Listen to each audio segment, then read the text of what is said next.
Hi, I'm Jasmine Fiecas, and I am going to present one of the political caricatures of the American era by Alfred McCoy and Alfred Rosas. The first one is the loyalty of the Filipinos. One of America's most famous and enduring emblems is the figure of Uncle Sam.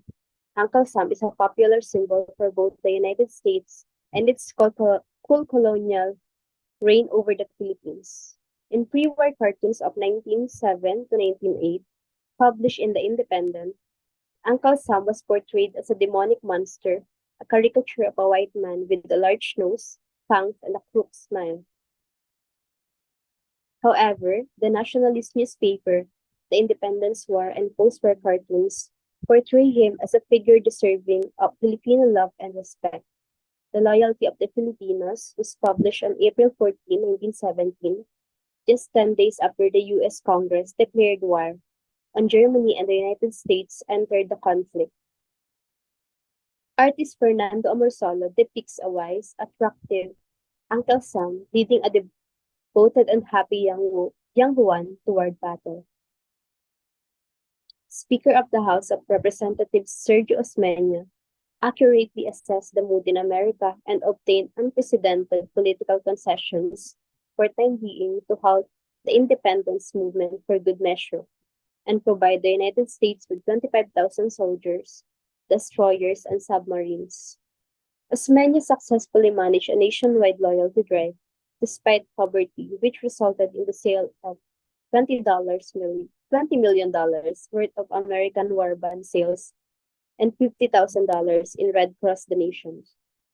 The loyalty of the Filipinos represents an important moment in Philippine history as well as U.S.-Philippine relations. This work is also significant because it reflects Filipino nationalism during World War I. The next political caricature of the American era is the latest Lo Ultimo, the Philippine Free Press. During the 1930s, Quezon was at the height of his power. The battle over the hair hose cutting independence bill continued to divide Philippine politics throughout 1933. Senator Osmeña and Speaker Rojas had successfully lobbied Congress for passage of the bill. But then Quezon began to fear for his leadership if Osmeña and Rojas returned home heroes. To prevent this from happening, Quezon led a group that ousted Osmeña as House Speaker and installed Quintin Paredes as Speaker.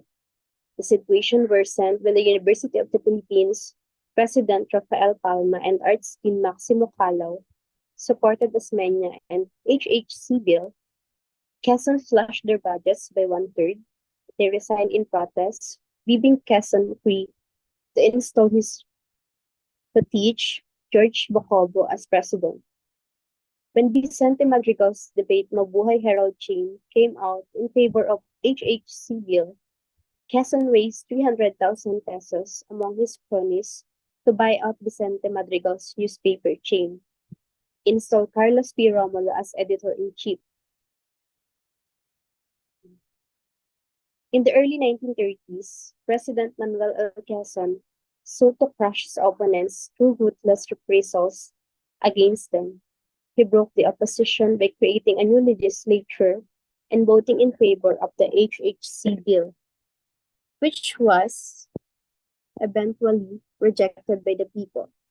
The HHC bill was a compromise between President Manuel L. Quezon and his rivals. In November 1933, Quezon led a new mission to Washington, D.C., and returned with a bill that was almost identical to the one he had left behind 5 months before. The bill was a compromise between Quezon's original draft and the HHC bill, which had been proposed by his political opponents. With this victory, he crushed his rivals in legislative elections held in June 1934.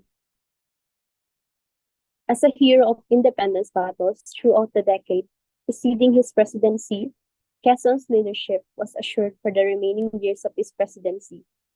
I think it's important to acknowledge the sacrifices of those who fought for independence. He is a hero of independence battles throughout the decade preceding his presidency, but he was also a ruthless leader of the opposition, although he was also a ruthless leader of the opposition by setting up a new legislature and supporting the HHC bill, which the public ultimately rejected.